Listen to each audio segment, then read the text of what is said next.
주의 말씀은 내 발의 등이요 내 길의 빛이니이다. 오늘 이사야서 강의 72번째 시간입니다.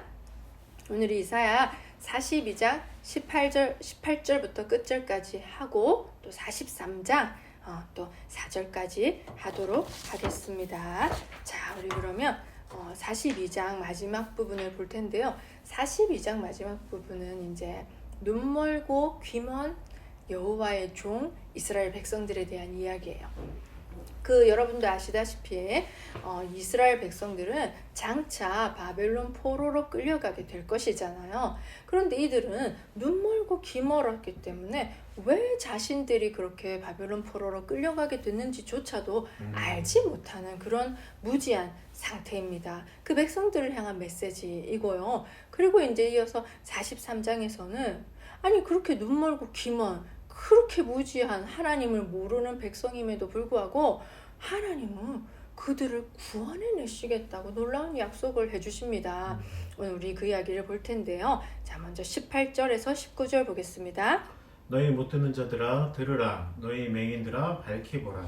맹인이 누구냐? 내 종이 아니냐? 누가 내가 보내는 내 사자같이 못 듣는 자겠느냐? 누가 내게 충성될 자같이 맹인이겠느냐? 누가 여호와의 종같이 맹인이겠느냐? 아멘.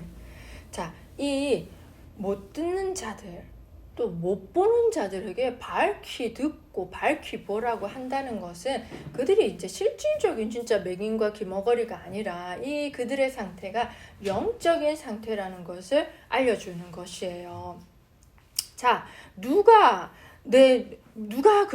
맹인이겠냐, 누가 사자같이 못 듣는, 누가 충성된 같이, 이런 종, 사자, 충성된 자, 여호와의 종, 이거는 다 이스라엘 말하는 거잖아. 이건 이스라엘 하나님과 정말 가까운 하나님이 택한 백성 이스라엘 말인데 내 종같이 내 백성같이 이렇게 못 듣는 자도 없을 거야. 우리가 자식 얘기하거나 할 때 반어법으로 뭐 할 때도 있고 이렇게 이런 말 많이 하잖아요. 그 백성처럼 못 보는 자도 없을 거야. 그 자가 누구냐? 내 종이다. 이렇게 말하는 거죠. 근데 이제 이스라엘은 사실은 이제 그분의 사자라는 것은 이렇게 대리자 같은 거잖아요. 그런 하나님의 거룩한 어떤 계명을 지켜내고 그것을 세상에 알리는 그러한 사자로 여호와의 종으로 부름 받았어요. 선택받은 존재들이었죠. 그러나 그들은 하나님의 말씀에도 불순종하고 자신들이 부여받은 그 사명을 또 거역함으로 말미암아 실패한 종이 되었잖아요. 그러니까 하나님께서는 새로운 종을 보내실 수밖에 없었고 그것이 바로 우리가 앞서 살펴본 42장 1절로 9절에 언급된 여호와의 종인 거예요. 그 종은 우리가 아시다시피 메시아를 상징하는 것이죠. 그러니까 실패한 종 이스라엘 백성과 이제 새로운 하나님의 사명을 성공하고 완수할 새로운 종 예수 그리스도의 얘기가 여기서 같이 나오는 것이죠. 자, 우리 20절, 21절 볼까요? 내가 많은 것을 볼지라도 유의하지 아니하며 귀가 열려있지 않을지라도 듣지 아니하는도다. 여호와께서 그의 의로 말미암아 기쁨으로 교훈을 크게 하며 존귀하게 하려 하셨으나. 아멘. 아멘. 자, 유의하다. 내가 많은 것을 볼지라도 유의하다 할 때 이 유의하다는 세심히 보다, 주목하다예요. 이스라엘 백성들처럼 하나님의 구원 사역의 기적을 많이 본 사람도 없잖아요. 많이 봤어. 뭐 출애굽의 10가지 이적 그것도 대단하잖아요. 홍해가 갈라지는 거 우리는 못 봤어요. 나도 진짜 천국 가서 한 번 더 시뮬레이션 해달라고 해서 보고 싶네. 진짜 그거 저는 보고 싶더라고요.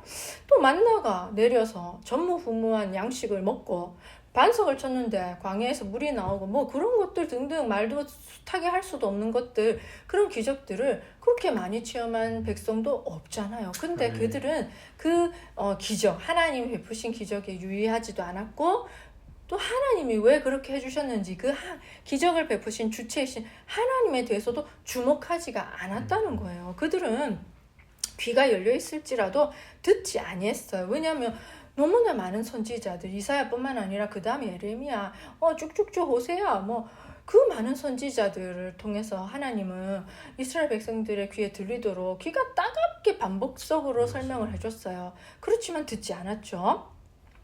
여호와께서는 그의 의로 말미암아 기쁨으로 교훈을 크게 하며 존귀하게 하려 하셨어요. 이스라엘 백성들을 통해서 하나님의 율법, 하나님의 교훈과 하나님께서 어떠하신 분이신지를 그렇게 세상 만방에 알리고자 하였으나 이스라엘 백성은 실패하고 말았죠. 그래서 이들은 듣지 아니하는도다. 이 듣다는 쉐마예요. 쉐마. 여러분들 쉐마 들으라. 이 쉐마 들어보셨을 거예요. 이 쉐마라는 것은 그냥 단순히 물리적으로 귀로 듣기만 하는 것이 아니라 듣고 그것을 마음에 새겨서 그것을 순종하는 것까지를 의미하는 것입니다. 그러니까 듣기는 들어도 알지 못하고 보기는 보아도 깨닫지 못한다는 뜻은 이렇게 싱 이렇게 된다는 거예요. 이게 마음으로 내려가서 순종으로까지 안 내려온다는 그 뜻이 바로 듣기는 들어도 듣지 아니한다는 그 얘기가 여기에 들어있는 것이죠. 아멘. 자, 22절. 이 백성이 도둑 맞으며 탈취를 당하며 다 불 속에 잡히며 옥에 갇히는도다. 노략을 당하되 구할 자가 없고 탈취를 당하되 되돌려주라 말할 자가 없도다. 아멘. 그러니까 많은 것을 볼지라도 유의하지 않고 귀가 열려 있을지라도 그걸 듣지 않는 그 백성의 결과는 비참하다는 것이죠. 그러니까 이제 그들의 닫혀있는 무지한 상태가 그들을 파멸로 이끄는 거예요. 그러니까 장차 바벨론 포로로 이끌려갈 상황을 지금 묘사해주고 있는 것이죠. 실제로 바벨론에 의해서 보물들, 귀중품들, 성전에 있는 뭔가 금, 돈 되는 것들, 귀중한 것들은 다 싹싹 끌고 갔잖아요. 그렇고 또 많은 사람들이 포로로 끌려갔으며 그냥 좀 비천한 사람들, 이렇게 별 볼 일 없는 사람만 그 땅에 남겨놨어요. 왜냐면 이렇게 들짐승들이 우글거리면 안 되고 안 되니까 그 땅도 살아남아야 되니까. 귀인들, 왕족들, 좀 지도자들, 뭔가 똑똑한 사람들 다 잡아갔어요. 그리고 그 왕족들은 감옥에 가뒀잖아요. 진짜 이런 일들이 벌어졌고 이렇게 탈취를 당하되 되돌려주라 말할 자도 없이 그들은 이제 순식간에 이렇게 바벨론 포로로 끌려가 망한 거죠. 말 한마디로 망한 거죠. 그죠?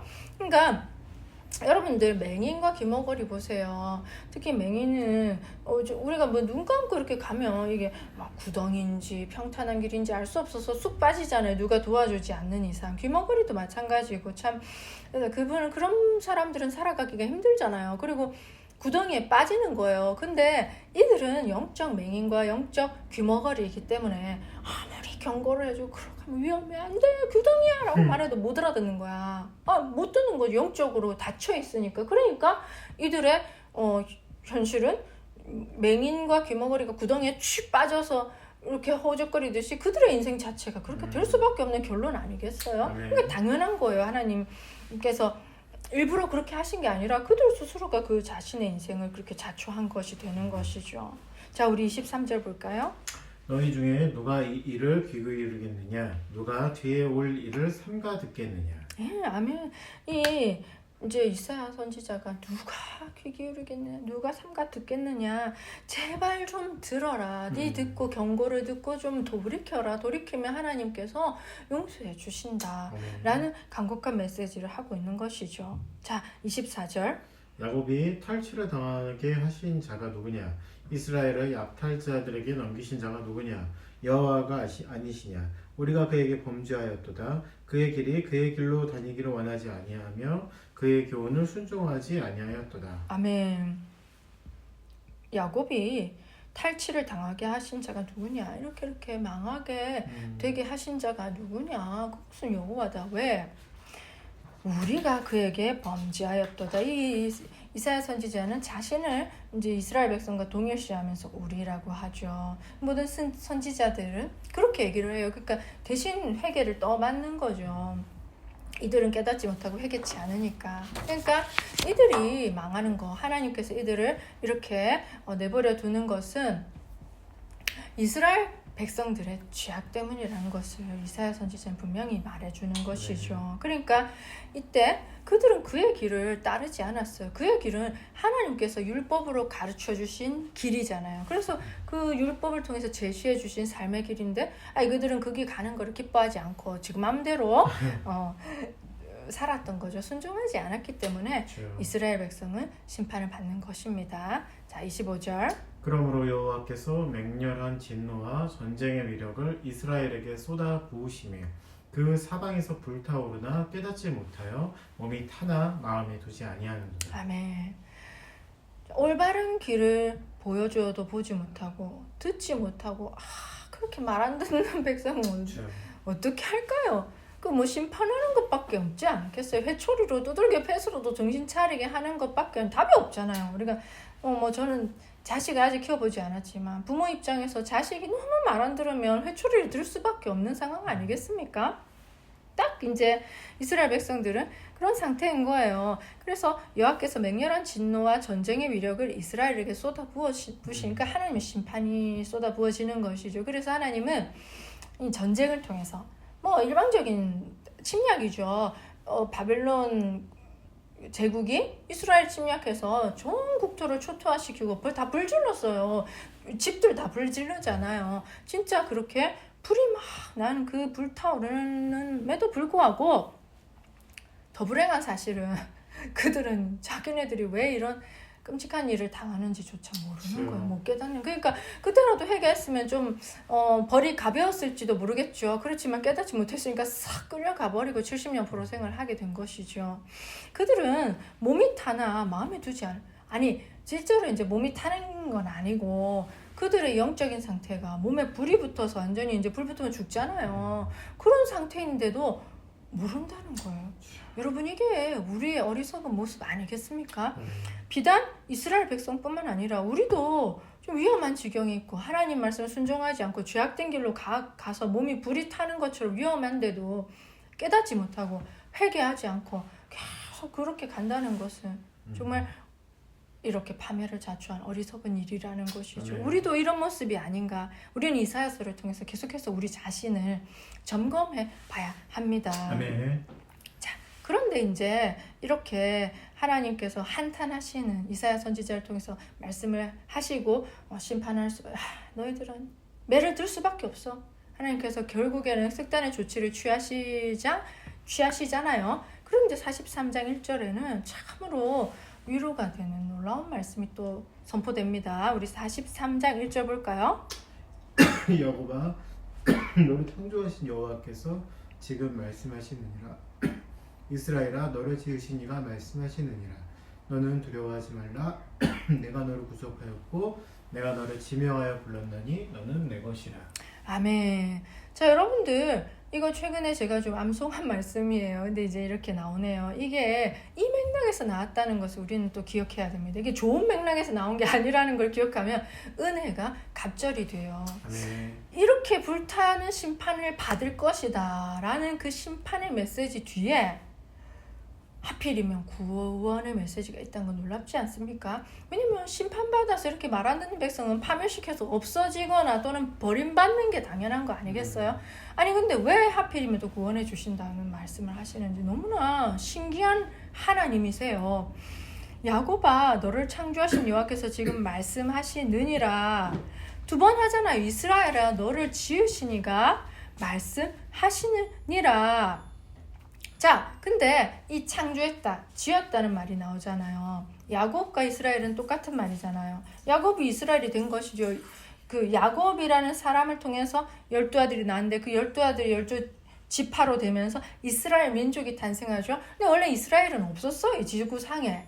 이스라엘이란 나라 자체가 없었는데 하나님께서는 먼저 아브라함을 지명하여 부르셨죠. 아멘. 그리고 그 아브라함을 통해서 이삭을 주셨죠. 그 이삭을 통해서 야곱이 나왔죠. 야곱을 통해서 12지파가 나와서 야곱에게 이스라엘이란 이름을 처음으로 주시면서 그때부터 이스라엘 민족이 시작된 것이에요. 그러니까 이스라엘 민족이라는 것은 하나님께서 창조하신 게 100% 맞는 거예요. 하나님이 지으신 거예요. 세상에 어떤 것을 짠 하고 만들어 주셨죠. 그죠? 그리고 너는 두려워하지 말라. 내가 너를 구속하였고 내가 너를 구원해냈고 내가 너를 지명하여 불렀나니 너는 내 것이라. 맞잖아요. 아브라함을 탁 지명해서 하필이면 왜 아브라함인가? 아브라함 왜 하나님 마음이지? 지명해서 불러서 너는 내 것으로 삼았기 때문에 이스라엘 백성은 하나님의 것인 거예요. 여기서 두려워하지 말라는 것은 이거 아니겠습니까? 이제 장차 바벨론 포로로 끌려가면 얼마나 그 인생이 비참하겠어요. 그 삶이. 근데 이렇게 생각하겠죠. 하나님 우리를 버리셨나 봐. 하나님 우리는 듣지 않으실 거야. 우린 어쩌면 애초부터 하나님의 것이 아니었을 수도 있어. 하나님 백성이 아니었을 수도 있어. 라는 그런 비참한 생각에 사로잡혀 있을 수 있었을 거야. 근데 두려워하지 말라는 것은 그런 생각하지 마. 너는 내가 지명을 불렀고 내 것이야 라고 하나님 분명하게 얘기해 주는 참 놀라운 사실입니다. 그러니까 이 구속하다는 것은 하나님께서 값을 치르고 사셨으니까 그건 내 거잖아요.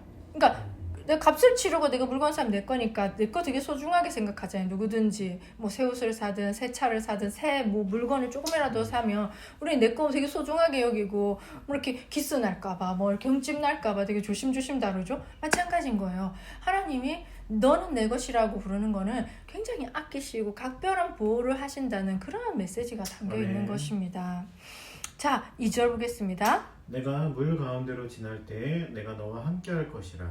강을 건널 때에 물이 너를 침몰하지 못할 것이며 내가 불 가운데로 지날 때에 타지도 아니할 것이요 불꽃이 너를 사르지도 못하리니. 아멘. 아멘. 그러니까 물과 불은 모든 종류의 어려움 아니겠어요? 이스라엘 백성들이 장차 바벨론 포로 생활로 끌려가는 것 자체가 물 가운데로 들어가는 거고 불 가운데로 들어가는 거잖아요. 솔직히. 그래도 안전할 거라는 거예요. 아니 물 가운데로 들어가는데도 물이 나를 침몰하지 못해. 그건 어떤 게 생각납니까? 홍해를 건넌 거. 아니 그 바다를 건너는데 왜 침몰하지 않느냐고요. 그것이 그냥 기적이잖아요.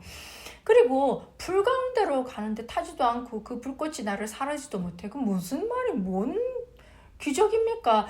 뭐 이거는 다니엘의 세 친구들이 풀무불 가운데로 들어갔는데 머리카락을 타지 않은 그 사건이 생각나지 않습니까? 실제로도 그랬지만 이 물과 불은 모든 종류의 어려움을 뜻하는데 우리가 인생에서 만날 모든 종류의 어려움을 총칭하는 것이죠. 근데 그 가운데로 지나가는데도 상하는 게 없어. 왜? 내가 너와 함께 할 것이기 때문이다. 앞으로 장차 너희들은 심판받아서 바벨론 포로 생활로 끌려가지만 그것이 너희들을 상하게 하는 것은 아니야. 아멘. 라고 그 현장, 예를 들면 이제 그들은 여기는 안 왔을 거야.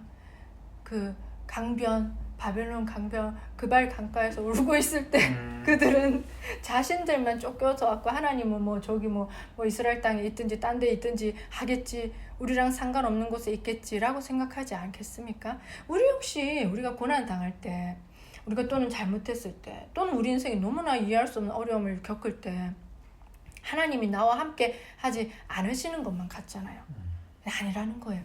물 가운데 갈 때 내가 너와 함께 하시고 불 가운데 갈 때 내가 너무 함께해서 너는 타지도 않고 침몰하지도 않을 거야. 그 함께 하신 임마누엘의 기적인 것입니다. 그러니까 우리가 좋을 때든 나쁠 때든 설령 너무나 잘못해서, 아니 이게 너무 위로되지 않습니까? 이스라엘 백성이 너무 잘못해서 지금 세게 두들겨 맞는 거예요. 코피 터지게 쭉 터지는 거예요. 그런데 함께 해주시겠다니 너무 아이러니하지 않습니까? 그러니까 우리가 정말 위로를 받아야 됩니다. 이 말씀에서. 이 말씀이 저는 맥락에서 이렇게 잘못해서 쥐어 터지고 심판받는 그 상황 가운데서도 함께 해주시겠다니 놀라운 사랑이다. 우리는 거기서 위로를 받아야 되는 거예요. 그래서 언제나 하나님이 나와 함께 하시다는 것을 기억해야 되는 것이죠. 자, 우리 3절. 대저 나는 여호와 내 하나님이요 이스라엘의 거룩한 이요 내 구원자임이니라. 내가 애굽을 너의 속량물로 구스와 스바를 너를 대신하여 주었노라. 아멘. 계속해서 하나님이 얼마나 이스라엘 백성을 끔찍하게 사랑하시고 아끼시고 붙잡고 계신지를 말해주고 있어요. 그러니까 하나님은 자신이 어떤 분인지를 자신의 정체성을 밝히시면서 말씀해 주세요. 나는 여호와 네 하나님이요. 아멘. 나는 이스라엘의 거룩한 이요. 네 구속자다, 구원자다. 근데 어떻게 내가 애굽을 너의 속량물로 구스와 스바를 너를 대신하여 주었다. 얼마나 사랑하시는지 기껏 정말 작은 나라, 이스라엘 나라 자체가 민족 자체도 그렇고 우리나라보다 작잖아요. 우리나라도 그렇게 크지는 않잖아요. 근데 우리나라보다 작은 그 나라를 구원하기 위해서, 건져내기 위해서 큰 대가를 치르는 거예요. 그때 당시 애굽은, 이스라엘 백성들이 생각하기에 애굽은 자꾸 돌아가고 싶을 만큼 좋고 큰 나라, 강한 나라잖아요. 그들은 어떡하면 애굽으로 돌아가자, 어떡하면 왜 애굽에 도움을 요청하지 이렇게 하잖아요. 그러니까 그들이 보기에 애굽은 되게 큰 나라, 멋진 나라, 지금으로 치면 미국과도 같은 그런 나라인 거예요. 그러니까 기껏 대한민국 구하겠다고 미국을 희생한다? 말이 안 되잖아요. 반대로 생각해야지. 크고 강성한 미국을 위해서 대한민국이 희생하는 게 더 일리에 맞지 않아요? 그런데 하나님은 반대로 그렇게 조그맣고 연약한 별 볼 일 없는 그런 나라를 위해서, 이스라엘 백성들을 위해서 크고 강대한 애굽을 대신 그냥 치르겠다는 게 말도 안 되는 소리예요. 하시는 거예요. 구스와 스바도 마찬가지로 이때 당시 이제 구스와 스바도 애굽에 편입됐던 적이 더 많았기 때문에 그냥 애굽으로 보는 거예요. 큰 나라 애굽을 한 덩어리로 그냥 반복된 표현인 것이죠. 그러니까 참 놀랍지 않습니까? 사실 근데 우리를 구원하기 위해서 예수님이 희생한 것을 보면 말이 되는 것이죠. 그죠? 우리 보잘것없는 진짜 죄인을 구원하시기 위해서 하나님의 아들이 그 위대하신 분이 십자가에 달리셔서 대신 우리의 죄값을 치러주셨다는 건 이해하기 힘든 계산법이에요. 그죠? 아멘. 자, 우리 오늘의 마지막 4절 보겠습니다. 내가 내 눈에 보배롭고 존귀하며 내가 너를 사랑하였은즉 내가 내 대신 사람들을 내어 주며 백성들이 내 생명을 대신하리니. 여러분, 아멘. 정말 저는 이제 오늘 이 본문을 묵상하고 특별히 제가 이제 여기서 43장 1, 2, 3절 길잖아요. 근데 그걸 좀 이번 주 내내 좀 암송을 하려고 노력을 했어요. 그러면서 계속 묵상을 해와서 그런지 오늘 이사야 말씀은 더 은혜가 됩니다. 아멘. 우리가 말씀을 그냥 공부하는 것으로 이렇게 수학 공부하고 영어 공부하듯이 공부하면 참 무슨 의미가 있겠습니까? 이 말씀 속에 담겨져 있는 하나님의 본뜻과 우리를 향한 하나님의 크신 사랑을 우리가 이렇게 느껴야 이게 정말 우리에게 와닿는 말씀, 필요한 말씀 아니겠습니까? 그때 정말 네가 내 눈에 보배롭고 존귀하면 내가 너를 사랑. 말이 되나요? 보배롭나요? 이스라엘 아니에요. 존귀해 보이는 아니에요. 사랑스럽게 행동합니까? 아니에요. 정말 하나님 쏙쏙이고 못되게 말썽 피우고 하나님 싫다고 떠나고 거부한 그런 참 배은망덕한 그런 백성인데도 불구하고 하나님은 놀라운 말씀을 하시는 거예요. 네가 내 눈에 보배롭고 존귀하며 내가 너를 사랑하였은즉. 이게 사랑스러워서 하는 말이 아니라 그 아닌데도 그 하나님 눈에는 그렇게 보이나 봐요. 좀 신기하지 않습니까? 정말 이것은 우리 인간의 이성으로는 이해할 수 없는 하나님의 놀라운 사랑이에요. 그렇기 때문에 너 대신 사람들을 내어주며 백성들이 네 생명을 대신할 만큼 하나님은 그 백성을 끔찍하게 사랑하셔서 구원해 내시는 것이죠. 이 말씀을 참 오늘 함께 공부하면서 저는 새롭게 은혜가 옵니다. 뭐냐면 내가 이런 사랑을 받고 있구나. 몰랐다. 까먹고 있었다. 그러니까 말씀을 통해서 더 구체적으로 이 장면을 상상하면서 읽으니까 이렇게 죄악이 많은 이스라엘 백성한테도 이런 사랑을 베푸시는 분이라면 나한테도 동일하게 그 사랑을 주시는 분이다. 왜? 나도 똑같은 그런 죄인이잖아요. 그래서 좀 마음이 든든해집니다. 그리고 하나님에 대한 그 어떤 신뢰가 더 커지고 이런 분은 어떻게 찬양하지 않을 수 있겠으며 이런 분은 어떻게 사랑하지 않을 수 있겠습니까? 그래서 참 이 이사야 공부가 제 인생에도 큰 정말 은혜가 되고 내가 앞으로 어떻게 살아가야 될지 그 사랑이 왜 잃어버린 첫사랑이 있을 거 아니에요. 우리도 전부 다 신앙이 뜨뜻미겨진 해가지고 이게 있는 건지 없는 건지 할 때도 있잖아요. 근데 이사야를 공부하면서 제 식었던 신앙의 열정과 하나님을 향한 사랑과 감격이 다시 살아나는 것을 느끼고 있습니다. 여러분에게도 동일한 은혜가 있기를 바랍니다. 그래서 이 말씀이 우리를 살리고 말씀이 우리를 회복시키는 그런 멋진 이사야 강의 시간이 되기를 소망합니다. 다음 시간에는 계속해서 이 말씀에 이어서 정말 자기 백성을 구원해내시는 하나님의 사랑의 이야기를 이어가 보겠습니다. 자, 우리가 또 이렇게 말씀을 또 이렇게 한 절 한 절 꼭꼭 씹어 먹었죠. 이렇게 우리가 말씀을 주야로 묵상할 때마다 시냇가에 심은 나무가 철을 따라 열매를 맺으며 그 잎사귀가 마르지 아니함 같은 형통함의 복이 저와 여러분의 삶에 풍성하기를 축복합니다. 네. 다음 이사야 시간에 뵙겠습니다. 안녕.